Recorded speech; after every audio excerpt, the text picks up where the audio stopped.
to get started on our Jen Stark drip painting, you are going to need a piece of paper, blank piece of paper. We're working on about a 9 by 12 piece of paper. You need your pencil.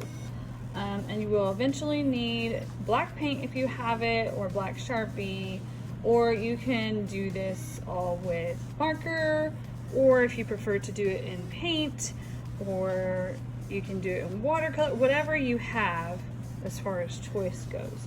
So we're gonna start from one end and then work our way using organic lines. So you can kind of make up how you want those to look. And then to create motion and movement, rhythm, you can kind of follow along the same path. And you can also just change it up. So maybe I wanted to do that instead. It doesn't have to match the exact same line. So maybe you do a couple of lines. And then to give that layering effect, I'm going to start another drip, again from the side and here, and go a little bit different of a shape. So this I would do color, and this maybe I do black and white. So once I have that one, maybe I come back in and do another shape, line, and maybe another, I have another hidden black and white one that starts here. So, I mean, you can make it look however you want to, just like Jen Stark does. And so you want to take up a lot of the paper, but you do want to have kind of an organic edge. So maybe I do another one in it. It just appears.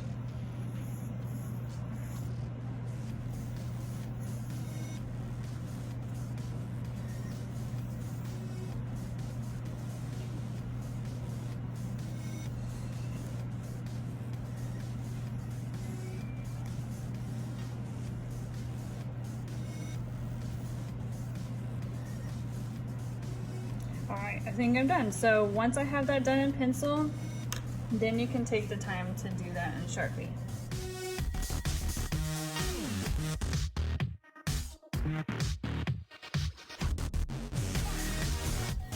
Once you're done with Sharpie, you need to take your eraser, hold your paper firmly, and erase all your pencil lines.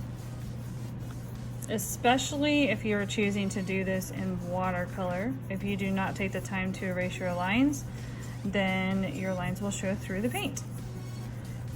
Because remember, watercolor is a transparent material, art medium, and if you're using it correctly, you should still always be able to see through to the paper. So continue doing that.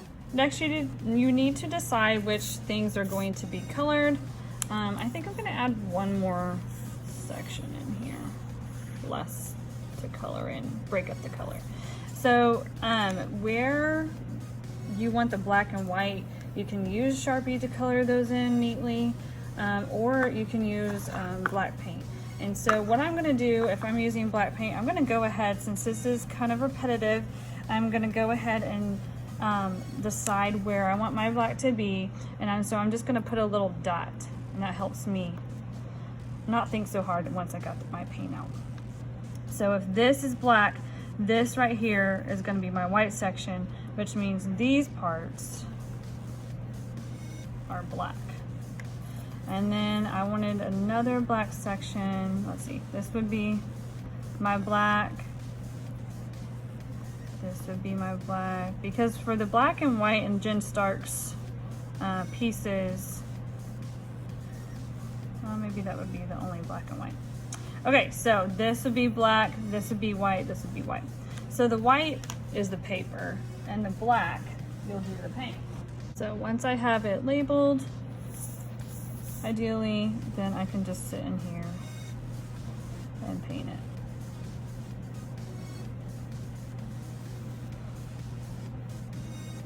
Go right up to the line, use those brush strokes.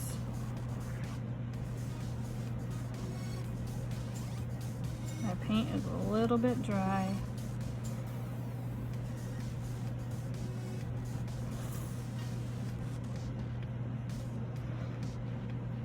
If you're doing watercolor, again, I suggest that you use Sharpie for this part so you don't use up all your black paint. Or you can use a marker and try that out. But then if you use a marker, you're going to be really careful about painting around that, because when you add water to marker, it'll make it bleed, which is a fun technique sometimes, but not what we want right here. So continue doing that. Okay, I have my black sections done, and that's going to dry a little bit, and or I can start working over here with marker and coloring this section. So I'm going to prepare to do that. So Gemstark uses very bright colors. Of course, you can use whatever colors you want in whatever order, but don't forget about all of the things that we've learned about color theory and how colors work together. And so you need to think about that. So you have two options. You can do this with marker, which I will do a section of, and then if you are wanting to get better at your painting skills, okay, your skills with a brush, this is a great exercise to practice that with. And so make sure that you have something like paper towels or newspaper underneath your piece, because you are going to be painting edge to edge. So I have some leftover paint here used from students. I'm going to use some of that up. And some sections I'm going to choose to do in paint, and others I may do in marker, just so you can see the differences. But again, I would suggest, if you have paint at home, that you use this opportunity to practice your brush skills and your control and your fluidity of your brush strokes.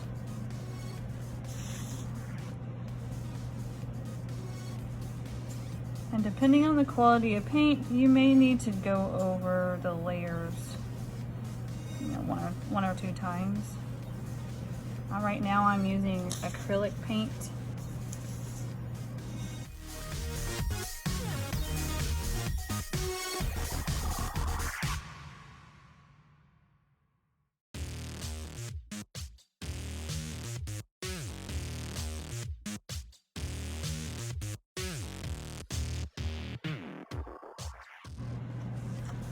All right, so I'm finished with the portions I'm going to paint, so I can also demonstrate the marker. And so I've done my red, my orange. I decided to do kind of a blue-green to kind of contrast with that orange without too high of a contrast with your straight blue and your orange. As you start to use marker, if that's your media of choice, make sure that you're using the very side and not the tip. You shouldn't be pressing down onto the paper. And you also, it gives you a wider line. And you want to, we've covered this at the beginning of the year, but it's been a while since we used markers. So if you kind of color in strips, and so right now it's very streaky, and a lot of people, it bothers them to color with marker. All you have to do when you are done and this ink is dry, my paint's still wet, so I'm gonna work around that. All you have to do is, when you are finished, come back over, okay, when this is dry, and go the opposite direction. So if you are really coloring with marker correctly, it should look good when it's finished. I think I had a piece of something right there, I don't know. Picked up something from behind, underneath the table, the paper. So I would just come back over in a different direction, and you see the difference already, even on camera. It's even more in person. So you can see where I've done this second layer, and it looks a whole lot richer than just the streaky. So, and if you're not even using Crayola, you may have to do it 2 or 3 times to get that ink to look really continuous and strong. So I'm going to change the direction here. See how it's much darker? So you're going to continue doing that. All right, so here you see about half of it I've done with my second layer, and this half I have not, so it's still very streaky. So if you really want to, if you really want to go over that, really make it nice and thick, especially if you are using marker.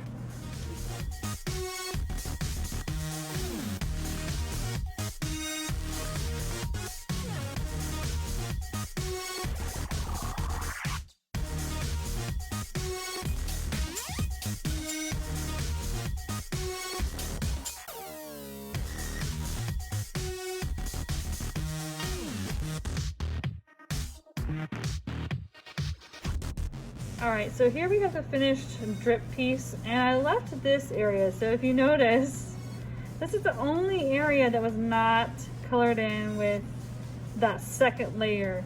So it really does make a big difference. And then I ended up changing this color just because it didn't turn out the way that I wanted it to. So as long as you have, and whatever materials that you are choosing to use, that you're using good craftsmanship, that you have a nice solid color. Again, you pick your colors, but you do need to have the contrast of black and white drips and colored drips within your piece. And then when it's all said and done and dry, to do the collaborative part of the mural, we're gonna cut out the drip, or the edge, I guess, and then we will assemble it. So those of you who are staying remote, when it's all said and done and the finished piece, I will make sure and post that on Canvas so you guys can see it.